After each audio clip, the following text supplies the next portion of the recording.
na nagdaan sa maraming kahirapan ng buhay. Tanungin niyo ang maraming iglesia ni Kristo, paano sila nakatatawid? Sa kabila ng maraming balakid, sa kabila ng maraming intindihin, sa kabila ng maraming problema. Tanawin ninyo yung mga nakikita niyong iglesia ni Kristo na nakaangat, nagsimulang maliit sa kanilang kalagayan, nagsimulang abang-aba, pero nabago ang antas ng kanilang kalagayan. Iisasagot niya, awa lahat ito ng Diyos. Awa ito ng Diyos sa amin. Ang tanong, bakit sila kinaawaan ng Diyos? Bakit sila pinagpala? Bakit sila biniyaya ng Diyos ng gayon? Bakit ibinigay ang kanilang pangangailangan at higit pa kaya nakatim sila ng ginhawa? Isa lang ang sagot niya. Inayos nila ang pakikitungo sa Diyos. Ang Diyos ang nauuna sa buhay nila araw-araw kahit masuliranin.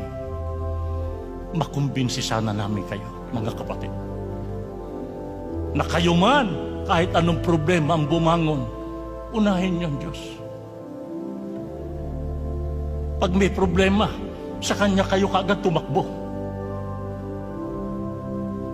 Pag wala na kayong kapanatagan, siyang unang hanapin ninyo. Pag meron kayong sakit, siyang unang lapitan ninyo. Sa Kanya kayo dumulog at magmakaawa. Pagka kayo kinakalom ng matinding agam-agam, lalo na kung kayong ama o ina o magulang na siyang tinatanaw ng inyong mga anak sa kanilang magiging kalagayan, ang unahin ninyo na lapitan ay ang Panginoon Diyos. Hayaan nyo na yan ang masalin sa buong sambahayan ninyo, na hindi sila hihiwalay sa Diyos kahit ano pa ang mangyari sa kanilang buhay.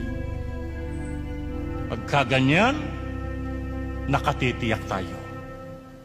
Hindi tayo nabigo bilang isang ama na responsable. Hindi tayo nabigo bilang isang ina. Hindi nabigo ang isang mabuting magulang kung naisalin niya ang isang tunay na pagkakilala at pananalig sa Diyos sa kanyang sariling sambahayan. Sana ganito ang maging kalagayan nating lahat.